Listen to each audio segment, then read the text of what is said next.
안녕하십니까. 이성수의 증시 토크입니다. 자, 종합주가 지수가 2200포인트를 어제 넘어섰죠. 자, 주가 지수 2200포인트에 도달하면서 긍정적인 이야기를 증시 토크 어제자에서 이야기 드렸습니다만, 또 한편으로는 이 이야기를 오늘은 꼭 해야 되겠다라는 생각이 들었습니다. 자, 자산 배분 전략을 이제부터 우리 개인 투자자분들 꼭 세우시라고 이야기 드리고 싶은데요. 정말 오랜만에 자산 배분 전략 이야기를 꺼내는 것 같습니다. 자, 지난 3월 증시 폭락기 때 자산 배분 전략을 자주 언급드렸었고, 그 전에도 뭐 한 달에 한두 번씩은 꼭 이야기 드려왔었는데, 최근 한 3개월 동안에 별로 자산 배분 전략을 이야기를 하지는 않은 것 같습니다. 자, 자산 배분 전략이 지금 정도는 여러분들 만약에 사용하고 있지 않다면 반드시 본인에게 맞는 자산 배분 전략을 세우셔서 이제부터 실천하셔야만 합니다. 자, 그 이유 그리고 방법 등등에 대해서 오늘 함께 이야기를 하도록 하겠습니다. 자, 자산 배분 전략. 제가 이제 여러 가지 이제 투자 강연이나 그리고 개인 투자자분들하고 이야기를 하다 보면은 자산 배분 전략에 대한 용어 자체에 거부감이 크신 것이 현실이에요. 왠지 모르게 학술적인 느낌이 강하다 보니까, 자, 여러분 자산 배분 전략 하셔야 돼요. 그러면 왠지 어려워요. 듣기 싫어요. 이런 분위기가 나옵니다. 아, 몰랑. 이런 분위기가 나옵니다. 그래서 좀 답답한 때가 많았습니다.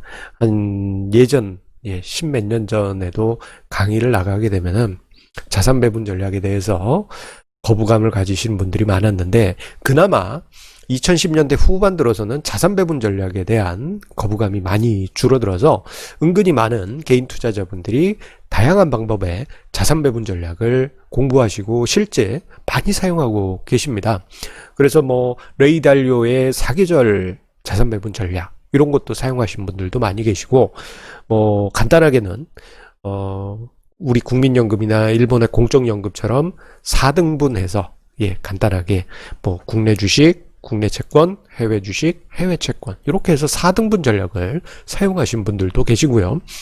그 외에 다양한 동적 자산 배분 전략, 이건 뭐냐면은 이제 시장 내외의 여러 가지 변수를 활용해서 안전자산 비율을 계산해서 사용하는 자산 배분 전략이 있습니다.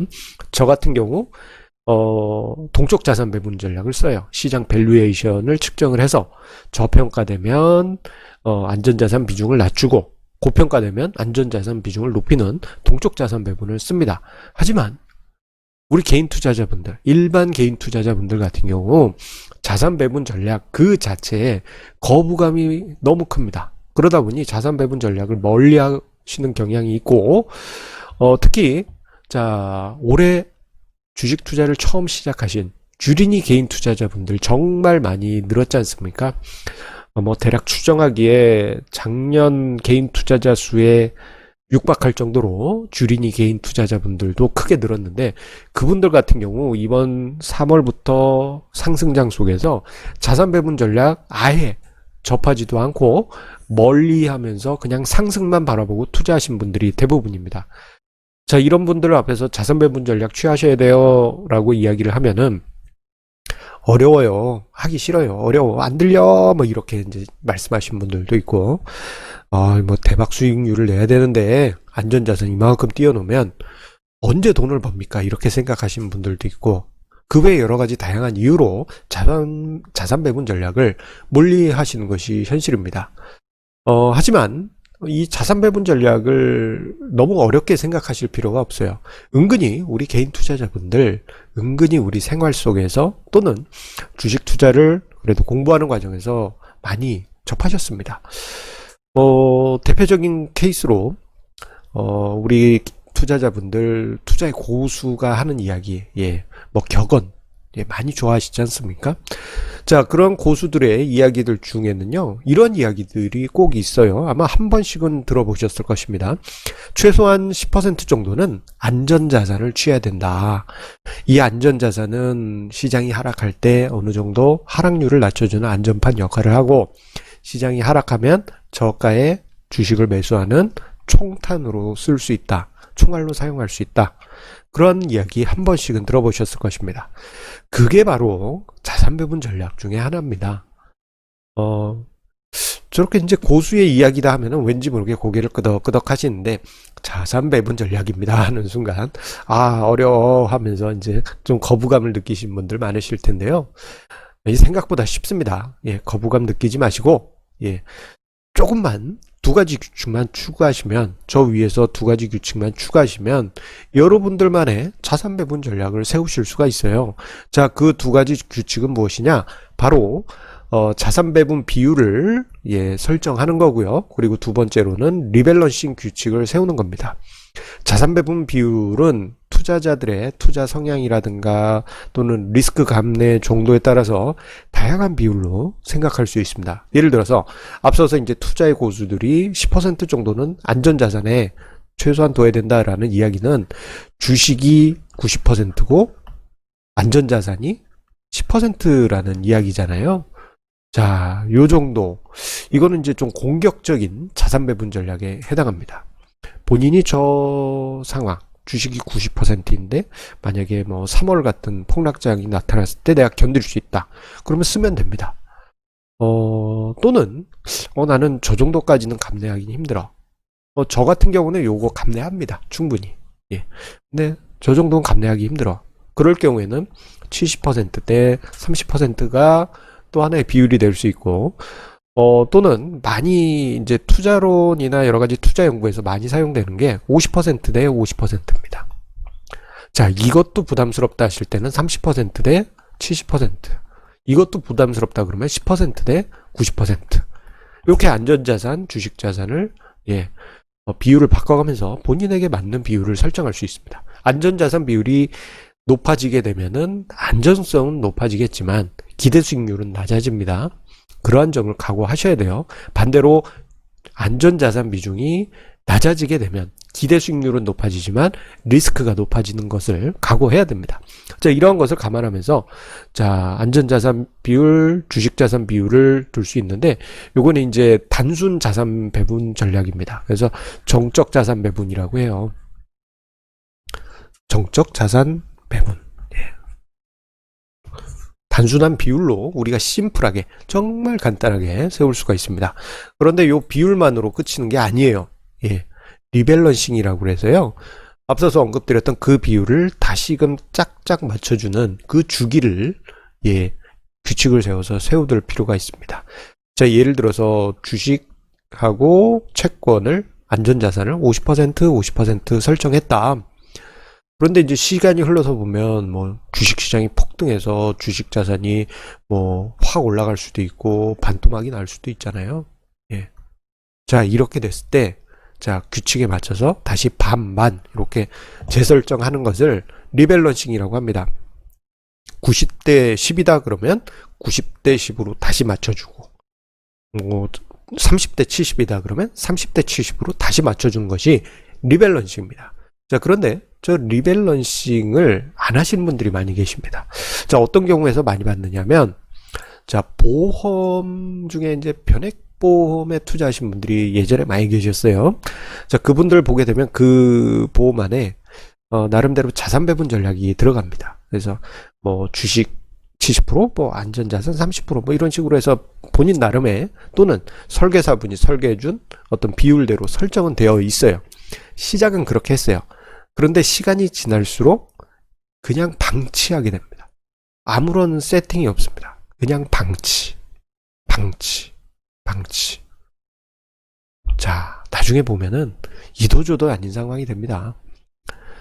어떤 경우에든 주기적으로 1년이든 6개월이든 3개월에 한 번씩 비율을 리밸런싱 다시 맞춰주실 필요가 있습니다. 왜 이것이 중요하느냐? 이 리밸런싱 과정에서 우리가 엄청난 효과를 만들 수 있기 때문입니다. 그것은 바로 셰넌의 도깨비라는 효과예요. 자, 셰넌의 도깨비라는 효과는 클로드 셰넌이라고 이제 투자 관련해서 이제 정량적으로 연구를 한 분이 있습니다. 근데 이분이 어떤 연구를 했냐면 뭐 다양한 연구 많이 하셨는데 50대 50 전략, 주식 50, 위험자산 50 이렇게 투자한 가상의 시나리오를 했을 때 주식시장이 한 해는 폭락, 한 해는 더블 폭등, 한 해는 반토막, 한 해는 더블 폭등. 요게 반복되는 가상의 시장을 적용을 해봤어요. 자, 그 과정에서 그 주기마다, 정해진 주기마다 리밸런싱을 50대 50을 반복을 합니다. 그러면 어떤 효과가 나타났냐? 지금 화면상에 파란색 선은요, 가상의 주가 지수입니다. 가상의 지수. 자, 가상의 지수가 뭐 1억 포인트에서 반토막, 다시 제자리, 반토막, 제자리, 반토막, 제자리 딱 해가지고, 자, 20번째 왔을 때, 결국은 제자리입니다. 하지만 50대 50 전략으로 포트폴리오를 세팅한 경우 처음에 시작할 땐 1억으로 시작한 건 똑같은데, 자, 반토막이 났을 때는 어쨌거나 안전자산 비중 절반 정도 있기 때문에 손실폭이 적습니다. 주식이 반토막 나지만 전체적으로 봤을 때는 그냥 주식으로 올곧이 가지고 있는 것보다는 하락폭이 적어요. 자, 그래서 그 시점이 됐을 때 무엇을 하느냐? 리밸런싱을 합니다. 안전자산에서 일부 빼가지고 요것을 주식자산에 일부 넣는 것이죠.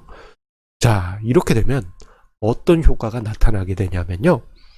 자, 안전자산에서 일부 빼서 주식자산이 크게 줄었으니까 그거 일부 사잖아요.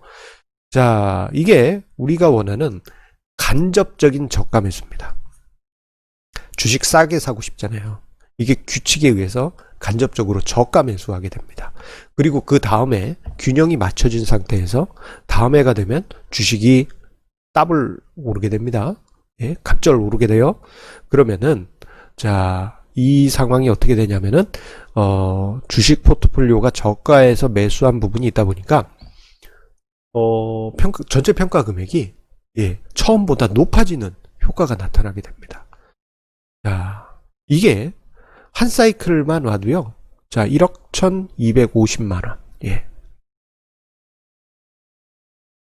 아니, 요게 이제 반토막 100%. 요것만 해도 12.5% 정도 플러스 알파 수익률이 붙게 됩니다. 한 사이클만 봐도. 요거를 이제 반복하게 되면, 자, 지금 화면상에는 이제 제가 수치상 한 20 좀 넘게 계산을 했는데, 가상의 지수는 1억으로 계속 반토막 1억, 반토막 1억. 이게 이제 반복이 되지만, 쉐넌의 도깨비 효과 속에, 전체적인 자산 수익률이 늘어나게 됩니다. 자, 이게 바로 쉐넌의 도깨비 현상입니다. 특히, 이렇게 이제 주식시장이 올라갔을 때, 주식의 평가 금액이 높아지잖아요. 그래서 살짝 깎아가지고, 주식을 깎아가지고, 매도해가지고, 안전자산으로 옮기게 되죠. 이것은 결국, 셀 하이, 간접적인 셀 하이를 만들게 됩니다. 그래서 우리 개인 투자자분들이 원하는 저점에 사서 고점에 파는 이런 현상을 간접적으로 만들 수가 있습니다. 그 결과 지수는 그대로인데 50대 50 리밸런싱 하는 것만으로도 수익률이 이렇게 저절로 쌓이는 게 마치 도깨비 같은 현상이다. 오, 모처럼 도깨비처럼 수익이 붙어. 자, 이게 바로 셰넌의 도깨비 현상입니다. 그래서 리밸런싱은 그런 의미에서 매우 중요합니다. 그래서 자산 배분 전략을 취하시는 분요, 반드시 자산 배분 내 비율 세워놨다고 해서 거기서 그치는 게 아니고 주기적으로 리밸런싱 하셔야 돼요. 그냥 나 한 5년 전에 비율 맞춰놨으니까 자산 배분 전략 한 거야 라고 하는 거는 핑계입니다. 무조건 비율을 주기적으로 맞추셔야 돼요. 그래야만 셰넌의 도깨비 효과 속에 수익을 창출할 수 있는 자산 배분 전략만으로 수익이 창출하는 그런 효과가 만들어지게 됩니다. 자, 그리고 자산 배분 전략은 시장이 하락할 때 완충 역할을 하게 되죠. 그래서 지금 현재 종합주가지수 2200포인트에 이른 이번 주 이때 자산 배분 전략을 여러분들 시작하실 필요가 있습니다. 자, 왜냐? 지금이 가장 시작하기 최적기예요.